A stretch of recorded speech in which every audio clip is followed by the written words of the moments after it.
Welcome to our December Cup of Tea event. My name is Ivana Rastevsky. I'm the parent in research and will be hosting the event today.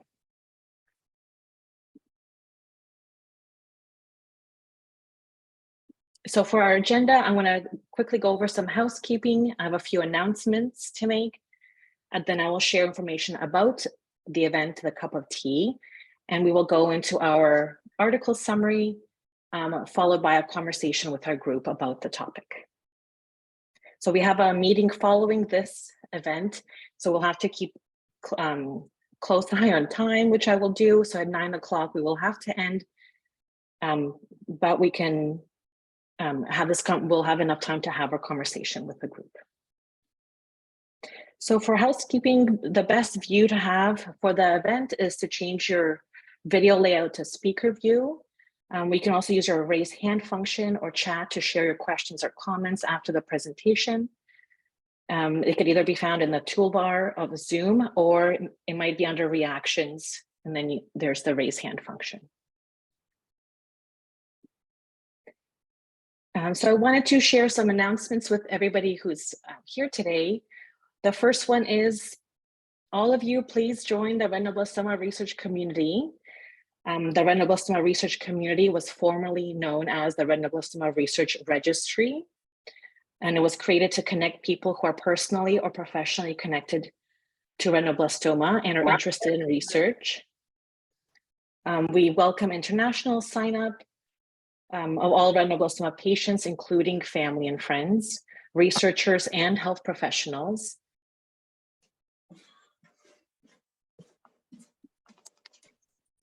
And I'm gonna add the links in the chat for all the items I will be talking about right now, so you'll be able to access them all. You can also share information about the research community with your family and friends, with your colleagues, or whoever you think would benefit and is connected to retinoblastoma, personally or professionally. You can share with them our website, www.rbcanadaresearch.com, and you could access the link to join. From the top ribbon, it says RB Research Community.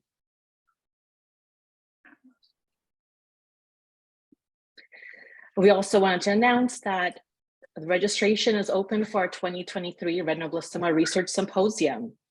This is a free event. Registration is open to all to attend. It will be hosted on Saturday, January 28th and 29th in a hybrid format, so virtual and in person. The symposium will feature keynote speakers, a child life program, multidisciplinary panels, research workshops, the CRAB annual general meeting, and much more. And you can visit our website for a detailed agenda and registration information. So you can share information about this event with your network, and we look forward to seeing you in January.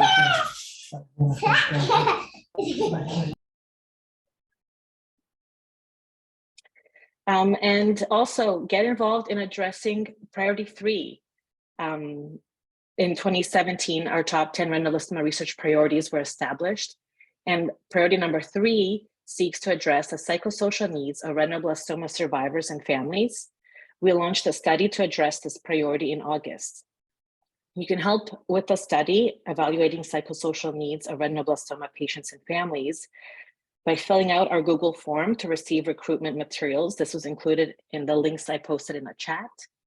You can fill out a questionnaire if you're eligible, and people who are eligible are those who are survivors or parents of those affected with retinoblastoma over the age of 16 and have had at least some of their care in Canada. And you can also join our working group. The working group has wrapped up for this year, but stay tuned. During the symposium, we will have a working group around this priority and this study.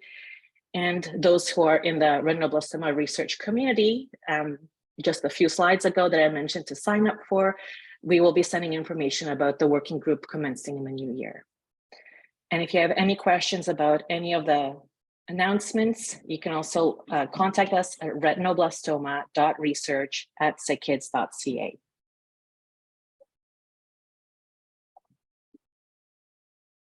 Okay, so information about the cup of tea. The cup of tea is like a journal club. It's an event intended to bring the Canadian retinoblastoma community together for an informal discussion about a research article. Discussions center around articles which members of our Canadian Retinoblastoma Research Advisory Board, or CRAB for short, have created a plain language summary for. And past cup of tea recordings are available on our YouTube channel. You can see that on my screen here on the bottom part. If you search for retinoblastoma research, you should find our page. And building on the success of our live presentations here and our YouTube channel, videos on our YouTube channel, we are also started creating podcasts of the audio recordings, which can be found on Spotify if you search retinoblastoma research. And it's the top image on the left side of my screen showing what that would look like. And if you find our crab logo, you know you found it. So how do we come up to the event that we have today? It's quite the process. And to summarize it in very few steps, I'll go over the key highlights, but there's definitely a lot more that goes into this than these few steps. But first, how we start off, a patient who can be a survivor or a parent selects a topic or an article, and they're given some guiding tools on how to read scientific articles and how to write a plain language summary. That patient is also partnered with a clinician or researcher who may or not have been an author on that article. And then guided by me, the patient writes a plain language summary with the help of the clinician or researcher. And this is done through some online meetings to work through the article, answer questions, discuss terminology, discuss the key points of the article. And then through these discussions, the patient writes the plain language summary and is then reviewed by the clinician or researcher partner and by myself, the parent in research. That plain language summary is then posted to our website, and the authors are invited to share at the cup of tea event. And then that cup of tea event is then shared further on our social media, to our YouTube channel and the Spotify podcast as well afterwards. So for today's event, our cup of tea will discuss patients with retinoblastoma and chromosome 13q deletions have increased chemotherapy-related toxicities article. The plain language summary of the article is available on our website. And presenting this article will be Jillian Purdy, who is a parent of a child with retinoblastoma and 13q deletion.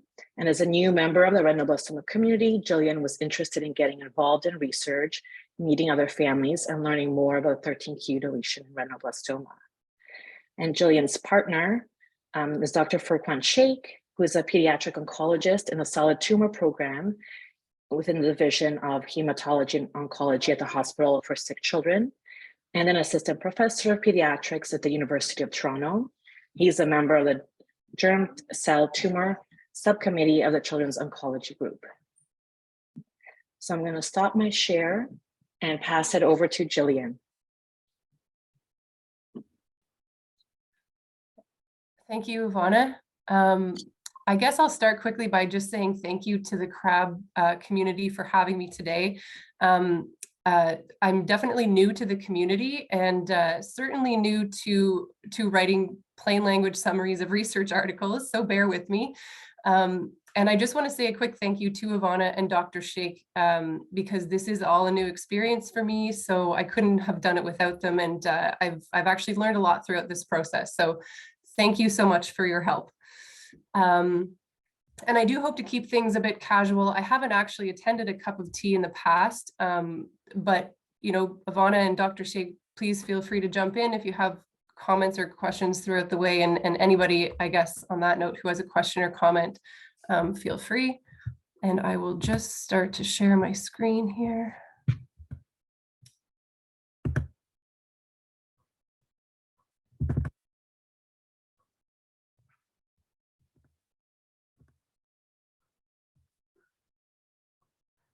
Can everybody see this now? Yeah, okay, great. So as Ivana mentioned, we are looking at patients, I'm just gonna minimize this here. With RB and 13q deletions that have an increased chemotherapy-related toxicities. So I guess I'll start with a little bit about me and my family. And I chose to call this my family story and not just my story because, you know, we're all impacted by retinoblastoma. But this is Samson, and he was born in May 2020. So he's 2.5 years old now. And he has an older sister, Zoe, who is now 10. And Samson was diagnosed with retinoblastoma when he was 6 months old on Christmas Eve. Not that there's ever a good time to hear that news. And he started chemo 3 days later. So throughout his treatment journey, he's done a total of 6 rounds of systemic chemo. He's done intra-arterial chemo. He's done a clinical trial involving chemoplaques. And he's had many laser and cryo treatments. So as a whole, his treatment has been successful, and his tumors are currently inactive, I'm happy to say.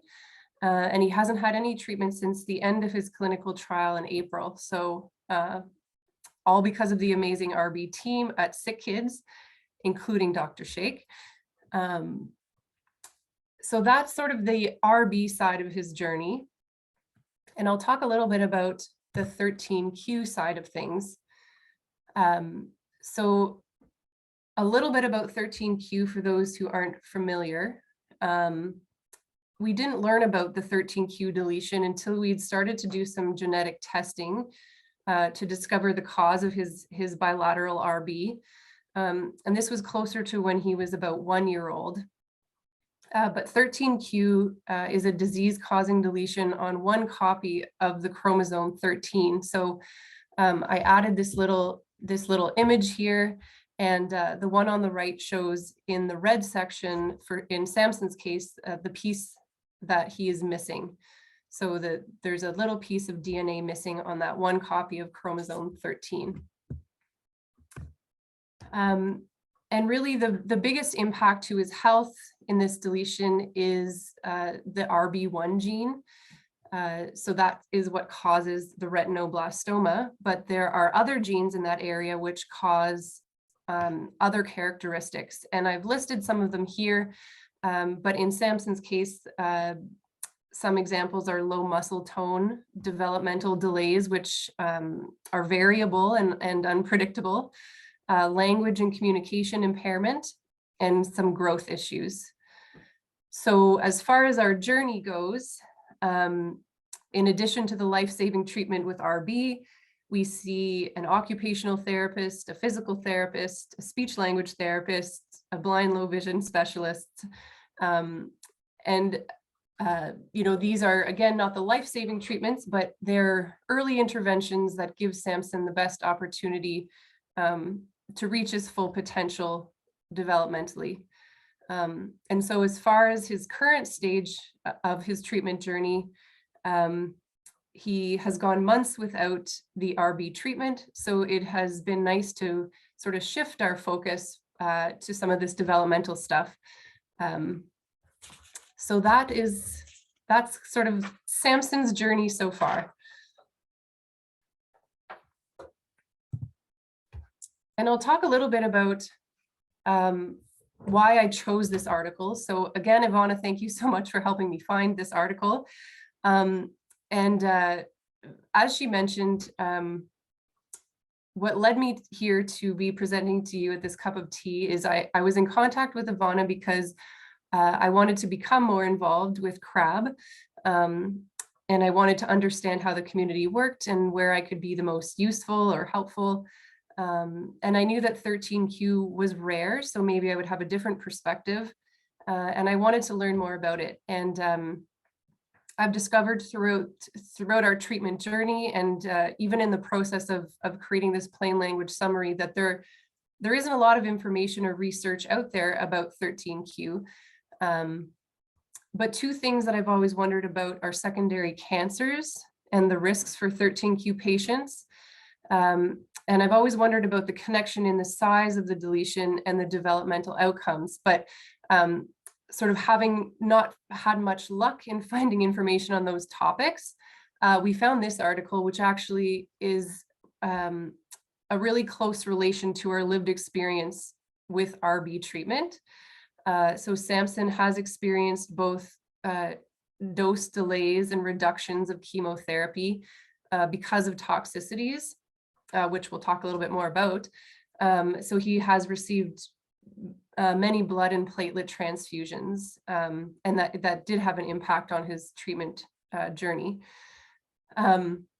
And one story that I found a little bit interesting, and Dr. Sheikh, I hope you don't mind me sharing, but in part of our discussions, I guess before Dr. Sheikh knew that Samson's mom was going to be his partner in presenting this article, he said that the first time he read through the article, he had actually had Samson in mind. So I thought that was kind of neat. And the last point is I was drawn to this article a little bit just because of the questions that it raised about the why behind the results and maybe what other research could be done in this area. So we'll hopefully have some time at the end for some discussion in those areas. So on to the study.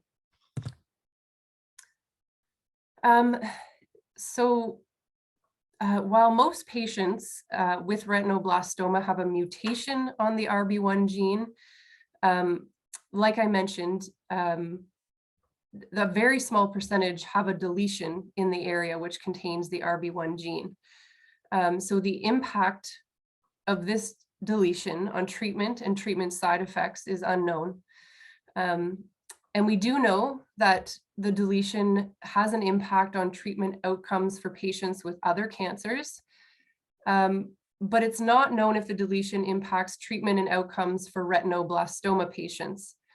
And the article describes that there have been previous studies in this area, but it was a very small sample size, and the treatment for RB has evolved quite considerably since previous studies. So for this study in particular, over a 5-year period, a total of 105 patients with RB were enrolled. Of those, 68 received chemotherapy, and they discovered that 11 had 13q deletion, so 57 did not. The more serious side effects were compared between groups. So they looked at the hematologic, infectious, and gastrointestinal toxicities. They looked at the demographic, clinical, and outcome information, including the duration of each therapy event and the impact on subsequent therapies. So really, they looked at the association between 13q deletion and dose delay or dose reduction, and the specific toxicities were examined. So going on to the results. So the study did ensure that the demographics and exposure to chemotherapy were similar among study patients, but ultimately they found that dose reductions and delays due to the hematologic toxicities, so specifically prolonged neutropenia, were more frequent in patients with 13q deletion than in those patients without the deletion. So I added this table because I thought it was a good representation, a good summary, and sort of demonstrates the percentages. So for dose reductions, 45% of 13q patients had the reductions versus 7% for patients without 13q. And when we're talking about dose delays, there was 82% for 13q deletion patients versus 54% for patients without the deletion. When they looked at the other toxicities, so the GI and the infectious complications, they were similar among groups. They didn't find that there was an increase in these types of toxicities for 13q deletion patients. So although they did find there were increased toxicities for dose delays and dose reductions in chemotherapy, the authors found that 13q patients did not have increased treatment failure overall, and the survival rate was similar between groups. So that is a quick summary of the study and the results. And the next few slides are the discussion pieces and some of our thoughts. So we're hoping to hear some comments from Dr. Sheikh and from the rest of you. But I particularly was happy to learn that with aggressive supportive care and consideration of chemotherapy reductions, RB patients with 13q deletions can have a similar response to treatment.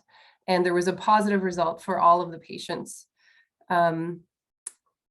So that was good news, but it did leave us with questions about why the toxicities are happening.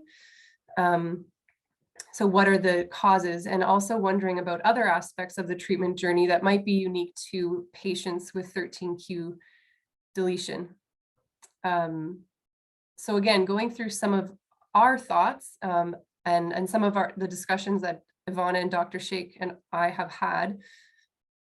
When we were discussing the article, we wondered if the results could have been influenced by subjective decisions by physicians. So for example, knowing that the patient had 13q deletion and the characteristics that go along with it may have impacted a doctor's decision to reduce the dose or delay the chemotherapy. Dr. Sheikh, do you want to add to that point? Hi, Jillian. Hi. Perhaps I'll start by saying you're doing such an excellent job with this presentation that I feel like my interjection will only reduce the excellence. But I don't believe that to be true. So I mean, I think what we meant by that point, and it's in the spirit of journal club, where we sort of read a method and results, and then we try our best to poke holes in it, right? We try our best to say, could these results have been inaccurate for various reasons? And so that's where that question comes from, is we saw that both groups, those with 13q and those without 13q, actually had 100% of grade 3 and grade 4 neutropenia. So then why is it that one group had almost 50% dose reductions and the other group only 7%? Perhaps there's something being lost in the detail. Perhaps it's the depth of the neutropenia that made them influence the decision. Or could it be that people like clinicians, doctors, oncologists, and the retinoblastoma team saw the neutropenia in both patients, but were more likely to do a dose reduction for the 13q patients, perhaps because they were smaller, perhaps because there was a preconceived notion that if they'll have a harder time with chemotherapy. So it's hard in the numbers alone to remove that subjective element. What's interesting is in our mind, knowing Samson's story, right? His experience was more than just subjective. Like, he had dose delays and reductions because he truly had very significant neutropenias. So that N of 1 for me makes me feel like it was more than just a subjective decision, and maybe it was similar for all 11 patients on this study. So one, you can ask yourself, are the results true? And then secondly, you can say, even if we believe they're true, we don't know why they may be happening. Why is it that these patients have more myelosensitivity of their bone marrow? Because there's not an obvious gene on the 13q chromosome that's related to chemotherapy metabolism, to our knowledge. Perhaps there is one, perhaps it remains to be discovered. Our geneticists who are on the call can perhaps enlighten us. But even if we believe that these patients are more likely to get neutropenic on chemotherapy, we don't yet know why. And so to your question, how do you measure treatment success? Exactly. Very important question, because thankfully, RB patients do well. And so on this study, everyone survived, and the ocular outcomes were very similar.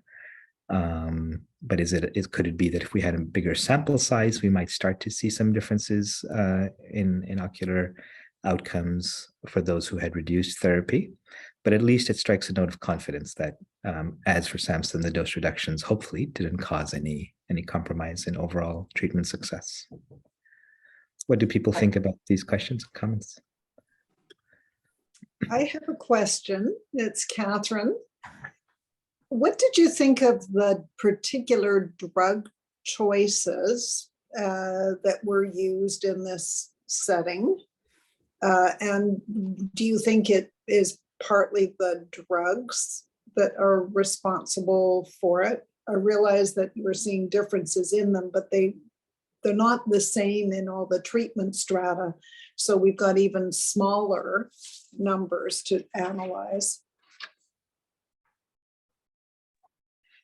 Yeah, that's a very good question. Jillian, did you want to answer first, or? Well, one thing that I did think about in sort of the abstract of the article, it does describe the drugs that were being used. And I guess just my personal relation to that is one of the drugs that Samson received was not there, which was etoposide, I believe. And maybe it's similar to another drug on that list that I'm just not familiar with.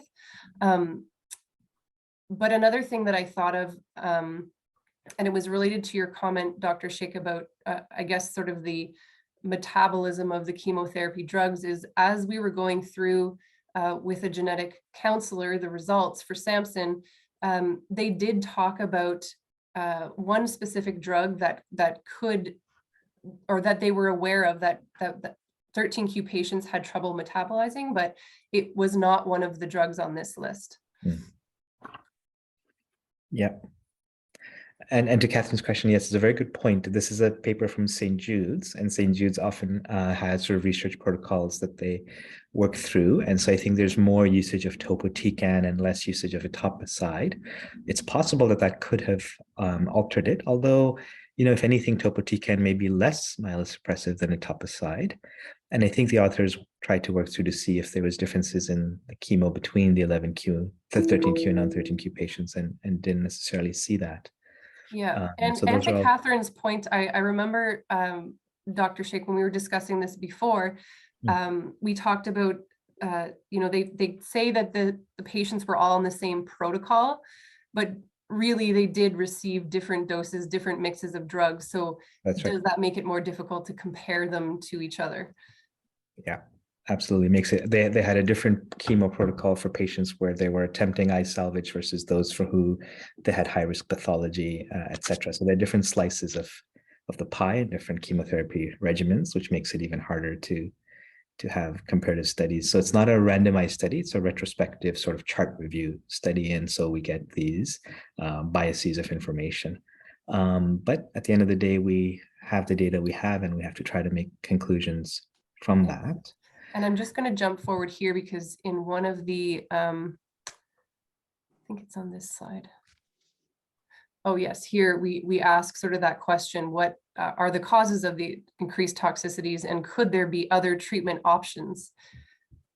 So again, if we believe this to be true, although it's a very small sample size and there could be subjective pieces, are there other treatment options that would cause less toxicity?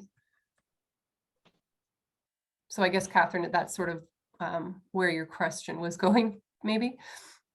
I think so. I think the other thing that surprised me in the protocol was they said anybody getting bilateral enucleation up front got chemotherapy. Would that be typical practice in Toronto? So not based on the pathology. I'm forgetting the sentence, Catherine, but you said anyone getting bilateral enucleation? Yes. I mean, it would be very uncommon for us to pursue bilateral enucleation. It said all patients with bilateral disease who required upfront enucleation received adjuvant chemotherapy. Doesn't tell you what their pathology staging was. Right. Yeah, I wonder what they meant by that sentence. I could imagine like they had one eye enucleated, But whether they got chemotherapy would depend on the status of the other eye and the pathology. You're absolutely right. We wouldn't just do adjuvant chemotherapy for its own sake. We would do it only if the other eye needed chemotherapy or if there was high-risk pathology on the enucleated sample, but not automatically. Mm-hmm. And in most cases, if we're enucleating one eye, it's probably because the other eye can be controlled with local therapies and doesn't need chemotherapy. So that's an odd sentence. I wonder what they meant by that. They might have meant that in every situation, the other eye needed chemotherapy itself, but I'm not sure. Right. And I'm just going back to this previous slide. We touched on this, but I think it's an important point, and one that I've thought a lot about is, so according to the authors, the patients didn't have an increased treatment failure, but how, did they measure treatment success? Because with retinoblastoma in general, there's a very high survival rate. So maybe that's not the best measure when we're talking about these finer details. Because I wonder, I guess specific to Samson's case, because of his increased toxicities, did he have increased treatment length? For example, had there not been dose delays or dose reductions, would we still have done the clinical trial, or what would have been next? Or was there more damage to the eye because of subsequent laser and cryo treatments that he would have needed because of his differences in the chemotherapy treatment? Yes, exactly right. We don't know the path not taken, right? Had we not been in a situation to do these dose reductions, could it be that his ocular outcomes could have been achieved without going through IEC or chemoplaque, et cetera, et cetera? So of course we don't know. Yeah. And with the sample size, it would be very hard to conclude. Yes. I'd be very curious to see our colleagues in the audience who are more knowledgeable than us in terms of genetics or metabolism, or to hypothesize what might be at play here. So looking at many of my colleagues, Helen, Jesse, Ashwin, Bruce, anyone else who has experience? What might be some hypotheses for why, even though this region doesn't have a known drug chemometabolizing gene, is there any possibilities?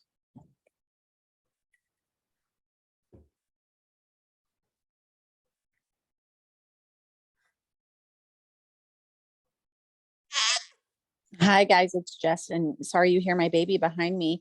I just wanted to comment that, at least in my experience, we do have this a lot with many of our 13q kids, but it's for a reason that I didn't often see discussed here, which is that a lot of them are sick a lot of times. They have, I guess the non-medical term maybe is floppy lungs, but they get frequent upper respiratory infections. And so we had fair number of delays, both in EUAs as well as other treatments, simply because they had more recurrent infections than children without 13q. Yeah, that's a great comment. And Jillian, if you go to your next slide, that kind of reflects what you have up there, which is perhaps it's not as simple an explanation as metabolism of chemotherapy, but more related to something at a higher level, if you will, body size, organ function, or what Jesse just mentioned, general health. So some of the other characteristics associated with 13q, other than the poor metabolism. Yeah, which you mentioned, Dr. Sheikh, too, could be part of the subjective decisions also, just those other characteristics that are at play. It's very helpful to hear your experience there, Jesse. Thank you. Helen? Yeah, I can't think of a gene that might be at fault here. And so I had a question in this paper. I can't remember. Maybe you can let us know. Did they give any indication as those 11 patients what the extent of the deletion was? Or did they, because that can vary and the genes affected can vary for different patients. So. Yeah. No, they talked a little bit about their diagnosis on the RB side of things, but not a lot about their diagnosis with 13q. Yeah. And that question was on here sort of too, as far as our wonderings, is there a link between increased toxicities and the 13q deletion size or region? Yeah, all important questions. And I think Jesse's comment makes a lot of sense. And the only way we're going to answer these is really getting enough patients and a larger sample size to see what the commonalities are there.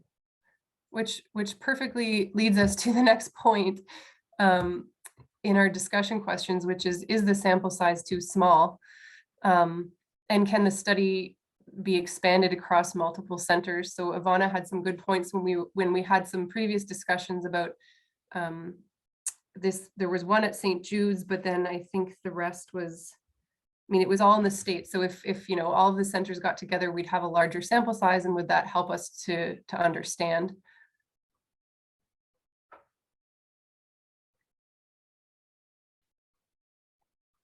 And I guess one just observation as a parent that I touched on earlier is that there is so much information about RB, and this CRAB community is amazing, and there's so many people involved, and it's so organized, and there's so much information, but it's not like that with 13Q.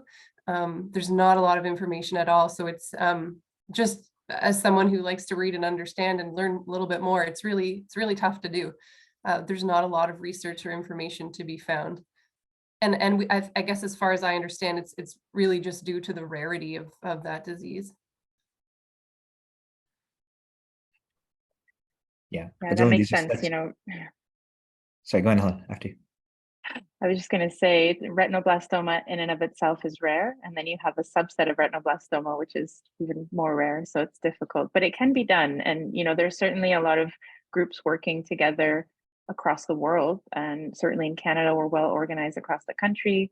On the call, we have our colleagues from the States. So I think it can be done if we just mobilize all our connections. Yeah. And then Ivana's good point in our discussions was, you know, how maybe to prioritize 13Q questions in some of the retinoblastoma research communities or priorities. I was thinking about that afterwards too, Jillian. And while we don't have any specific 13Q questions in our top 10 priorities, just being involved in CRAB like you're raising awareness of this topic right now with our community. Families who come to other CRAB events, to our annual symposium, who attend our monthly meetings and are able to raise their voice in our activities and be that representation of the 13Q journey and offer that feedback when we're discussing research studies and how to build them and what questions we're looking to answer, and offering that perspective. Yeah, and I'll add, these are such excellent questions, Yelena, and it's so exciting that perhaps this presentation of yours is the motivating factor for putting together a multi-institutional retrospective study, which would be such a great step. And exactly, it's sort of like, in a way, how much you know about any particular illness or tumor or disease is related to the rarity of it, and also the type of science that you can do. So, for example, you know, we've said retinoblastoma itself is rare. It's actually amazing, given how rare it is, how much people know about it, right? The quality of the science, the genetics, the treatments, like it's almost like we know more about retinoblastoma than we'd expect, given its sample size, because of the dedication of the families and patients and scientists. But for example, nevertheless, you could say there's never been a randomized control trial in retinoblastoma, right? Everything we know is from single arm studies or non-randomized comparative studies. And there's been very little, if you will, like collaborative research. A lot of what we know is single center studies. And so you could say where we are in retinoblastoma is lots of single arm, lots of single center studies. And so the next step up is to do multi-institutional randomized studies, right? It's the step to grab. It's like the next prize. Now you're taking something so rare like 13Q. So retinoblastoma is 1 in a million children per year. This is 5% of that. So it's 1 in 20 million children per year. So all we have for this disease is single arm, or for this illness is single arm case series, right? 5 patients from this center, 5 patients from that center. And so you ask yourself, what's the next step? What's the needle, right? What's the needle above? And it's basically exactly what you're describing here, is perhaps rather than having just these single, 5 patients here, 10 patients there, we gather our troops, right? We form a coalition of the willing with the largest RB centers. And now if we each have 5 or 10 patients, altogether, we might have 100 or 200 patients. Well, that would be a real boon to the scientific literature. All right, that would be the paper you give to every parent who comes in with a child with a diagnosis of 13q. It would be the canonical publication. And so, yes, if there's appetite and energy and interest, we here should just start that. Let's go. Who wants to take the lead? Yeah. I mean, we have many young investigators on the call, and I think Hallie, you had once discussed ideas like that. I see Runa on the call, and many others. It's often good to find someone young and energetic, and then to team up with a parent and an organization like CRAB to make it happen. Yeah, it's easy for me to just ask the questions without having anything to do with, the field of medicine at all, other than being a parent, of course. Mm-hmm. I'll just add to that. I must say that on the quality of your presentation, I don't think anyone here would have known that you're not a healthcare professional. This was such excellent. Well, thank you for saying that. That's very kind. I don't feel that way. It was more difficult than I anticipated, actually. No, superb. Yeah, but really, really interesting, and I've been learning a lot. So it's been a great process for sure. I don't know, did anybody else have something to add on those questions? Because we did have one more. I'm not sure about the time. Perhaps if we jump to the families in the audience, and if anybody either with 13q want to share how they relate to the article or a little bit about their experience. We just have a few minutes left. Or anybody without 13q wants to comment on their experience with chemotherapy delays. Or just thoughts about the article or the process.